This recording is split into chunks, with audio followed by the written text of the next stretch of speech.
नमस्कार, सभी को इस व्हिडिओ में बहुत बहुत स्वागत है। नमस्ते सगळ्यांना।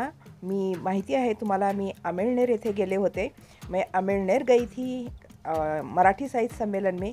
वहीं के दृश्य मैं आपको इस वीडियो में भी दिखा रही हूँ। बहुत अच्छा कार्यक्रम हो गया, वीडियो लास्ट तक देखिएगा। वहाँ परिसंवादात माझे नाव होते, तर तिथले भाषणसुद्धा मी तुम्हाला सांगणार आहे कसे केले। आणि हे बघा, सुमित्रा महाजन भाषण देत आहेत। आता कार्यक्रम सुरू झालेला आहे, तर शेवटपर्यंत व्हिडिओ बघा। खूप खूप छान वाटेल तुम्हाला, पण बहुत अच्छा लगेगा, देखिएगा।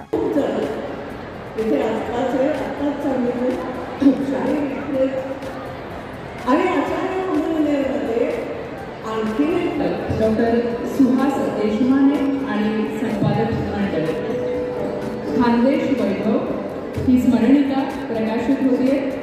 अवतारी अध्यक्ष आहे असं शोभा सर म्हणाले होते। आणि ज्या हिरिरीने ते वेगवेगळ्या कार्यक्रमांमध्ये सहभागी होत आहेत, त्यांना वयाच्या 20व्या वर्षी त्यांनी प्रवाह ही पहिली कादंबरी लिहिली। वयाच्या 20व्या वर्षी कार्यक्रमाचे उद्घाटन झाले की आम्ही परत सर्व मैत्रिणी फोटो काढण्यामध्ये इतके व्यस्त झालो की काय फोटो काढावं, किती फोटो आपल्या कॅमेरामध्ये घ्यावं हेच कळत नव्हतं। आणि आम्ही खूप आनंदाने फोटो घेत होतो। सर्व नवीन मैत्रिणी तिथल्या झालेल्या आहेत। त्यानंतर आम्ही दुपारचे जेवण केले। दुपारच्या जेवणात काय सांगावं, कितना अच्छा खाना था वहाँ बनाया हुआ, बहुत ही सुंदर और बहुत ही टेस्टी स्वादिष्ट ऐसा खाना दोपहर का अब हम खा रहे हैं। अब इसके बाद में दूसरा सत्र शुरू होने वाला है। पहला सत्र उद्घाटन का ख़त्म हो गया। पूरा कार्यक्रम तो मैं आपको डिटेल नहीं दिखा सकती क्योंकि वीडियो बहुत बड़ा हो जाएगा। शॉर्ट थोड़े पल मैं आपके लिए लेकर आई हूँ। वीडियो लास्ट तक देखिएगा। लास्ट में बहुत मतलब मेरा भाषण आप सुनेंगे तो देखिएगा थोड़ा सा।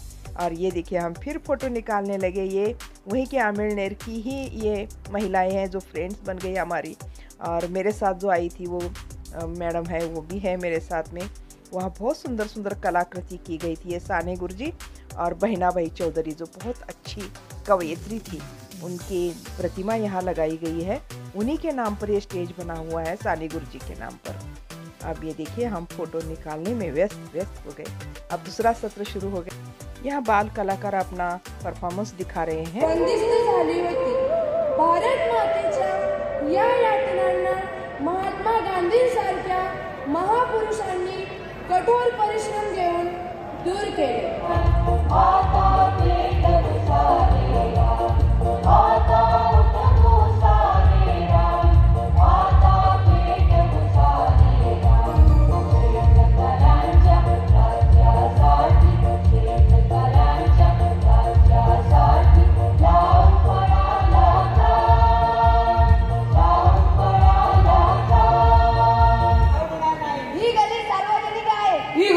मालकीची नाही।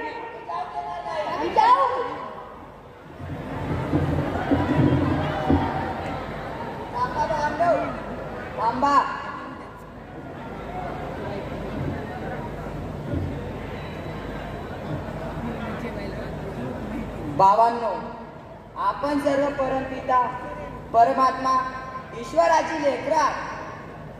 आपण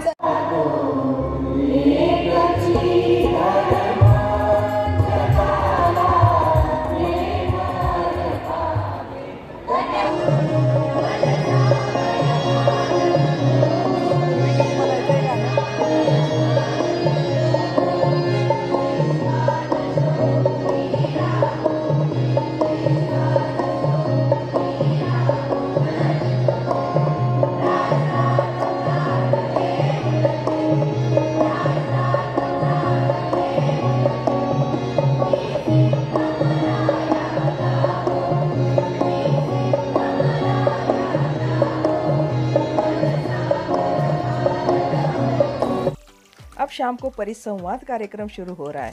और स्टेज पर जाते समय क्या डर लग रहा था कि इतने लोगों के साथ में इतने बड़े स्टेज पर कैसे बोला जाएगा। लेकिन देखिएगा मैंने भाषण कैसे दिया है। आपको कैसे लगा मेरा भाषण, ज़रूर कमेंट्स करके बता दीजिएगा। लास्ट तक वीडियो देखिए।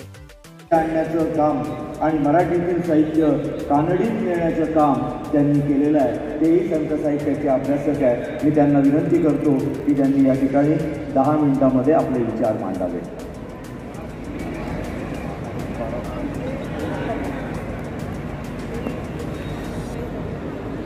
पूज्य साने गुरुजी साहित्य नगरी अमळनेर येथे होत असलेल्या अखिल भारतीय मराठी साहित्य संमेलनात आयोजित केल्या जाणाऱ्या आजच्या परिसंवादात व्यासपीठावर उपस्थित मान्यवर कार्यक्रमाचे अध्यक्ष ॲडव्होकेट धनराज वंजारी सर, कार्यक्रमाचे सूत्रसंचालक प्राध्यापक डॉक्टर प्रभाकर जोशी तसेच विविध भागातून आलेले परिसंवादातील सहभागी doctor Manoj Tawde sir, doctor Dnyandev Raut sir, Shri Diba Patil आणि प्राध्यापक चंद्रभुज पाटील आणि माझ्या समोर बसलेले सर्व विद्वज्जन मंडळी, मराठी रसिक बंधू भगिनीनो, मी कर्नाटक बिदरमधून आलेले सर्वांना अभिवादन करते. ज्या ठिकाणी मराठीला बिलकुलच वाव मिळत नाही, मराठीतून कार्यक्रम होतात पण ऐकणारा तिथं कुणीही नसतो, तरी पण मराठीचं संगोपन करण्यासाठी आम्ही सतत प्रयत्न करत असतो, मायबोलीला जपत असतो. तर मी आजचा तुम्हाला विषय माहीत आहे की राजकीय आणि सामाजिक या क्षेत्रामध्ये प्रदूषण खूपच वाढलेलं आहे. हे फारच खरं आहे तितकंच आणि त्यावर संत साहित्य हाच उपाय आहे. पण आता सध्याच्या युगामध्ये मी तुम्हाला सांगावं म्हणते की कुटुंब सुद्धा ढासळलेलं आहे. प्रत्येक घरामध्ये शांती भंग झालेली आहे, परिवार दुभंगले गेलेले आहेत, मुलं अनाथ होतात, घटस्फोटाचे फायले जातात आणि त्यावर उपाय काय आहे तर त्यावर सुद्धा संत साहित्यच आहे. कारण आपण आपल्या मुलाला संत साहित्याची ओळख करून देत नाही. इंग्रजी शाळेत आपण त्यांना शिक्षण देतो आणि त्यांना संतांचं एकही ओवी नाही, कोणता अभंग नाही. पूर्वी अभंगामधून शिकवलं जायचं, मुलीला लग्न व्हायच्या अगोदर सगळी माहिती दिली जायची. म्हणून बहिणाबाई चौधरी म्हणतात की अरे संसार जसं आधी हाताला चटके मग मिळते भाकर. आजच्या मुलीला हे सर्व माहीत नाहीये, हे तुम्हाला माहीत असेल.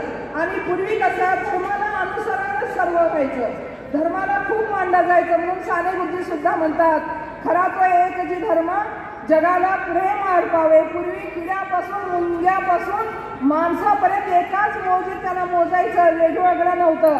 तुम्हाला माहीत असेल घरात पूर्वी आजी आई चिपट्या बनवायच्या आणि ते आपल्या गाईला आपल्या कुत्र्याला द्यायचं. हे संस्कृती हे कुणाची? संतांची संस्कृती आहे. संतांनी आपल्याला अभंगामधून आपल्याला सांगितलेलं आहे. एक रोटी म्हणल्यानंतर त्याची गोळी करून चुल्यामध्ये टाकायची, ती चुल्याची पूजा झाली. आणि असं एक भाकर दुर्डीमध्ये अर्धी ठेवली जायची, कारण केव्हा कधी पाहुणे येतील माहीत नाही, दुर्डी खाली ठेवायची नाही. हे संतांची शिकवण आपल्याला साध्या सोप्या गोष्टी जर आपण शिकलो जीवनात तर संतांची शिकवण झाल्यामुळे आपलं जीवन किती सुखी होणार आहे हे आपल्याला केव्हा कळणार. आता माणूस प्रकृतीपासून सुद्धा दूर गेलेला आहे. प्रकृती आणि माणसाचा संबंध खूप जवळचा होता, जीवलग मित्र होते. आता तुम्ही ऐकलं असेल करोना पिरियडमध्ये लोक ऑक्सिजनसाठी तडफडून मेली. आणि ह्याचं कारण काय आहे? कारण हे संतांची शिकवण आपल्याला मिळालेली नाही. संतांच्या शिकवणीपासून आपण खूप दूर गेलो. आपण इंग्लिश माध्यमातून मुलांना शिकवायला लागलो. इंग्लिश माध्यमातून मी 1ली पासून 10वी पर्यंत अभ्यास बघितलेला आहे. CBSE सिलेबसमध्ये कोणत्याही संतांची शिकवण नाही, कोणत्याही महापुरुषाची शिकवण नाही. आणि जिथं धडे होते ते धडे आता वगळले गेलेले आहेत आणि जे काही आहे ते पण वगळण्याचा प्रयत्न केला जात आहे. हे खूप चिंतेची गोष्ट आहे. मग मुलांना काय करणार? महापुरुष कोण होते, त्यांची काय शिकवण आहे? आजच्या मुलाला काहीच कळत नाही. आजचा माणूस खूप भरकटलेला आहे. आजच्या माणसाला काहीच कळत नाही की कसं वागावं, कसं राहावं. खूप त्रासात जीवन काढत आहे. म्हणून सुरेश भट्ट सुद्धा म्हणतात इतकेच मला कळले होते. चांगल्या शब्दामध्ये सुरेश भट्टांनी सुद्धा सांगितलेलं आहे. तर मी एवढंच म्हणून माझे विचार इथे संपवते. तर प्रत्येकाने संतांची शिकवण आपल्या मुलांना दिली पाहिजे. अभ्यासक्रमात संतांच्या शिकवणाला सामील केलं पाहिजे, तेव्हाच हे प्रदूषण संपणार आहे. जय हिंद, जय महाराष्ट्र. धन्यवाद. तो इस तरह से फ्रेंड्स मेरा ये भाषण था. अमळनेर का साहित्य सम्मेलन इस प्रकार से संपन्न हुआ है, बहुत ही सुंदर तरीके से, बहुत अच्छा लगा. आपको ये वीडियो कैसा लगा? अच्छा लगा तो लाइक शेयर कमेंट ज़रूर करें. नए हो तो सब्सक्राइब करना ना भूलें. नवीन असाल तो सब्सक्राइब ज़रूर करा. धन्यवाद. मिलते हैं अगले वीडियो में.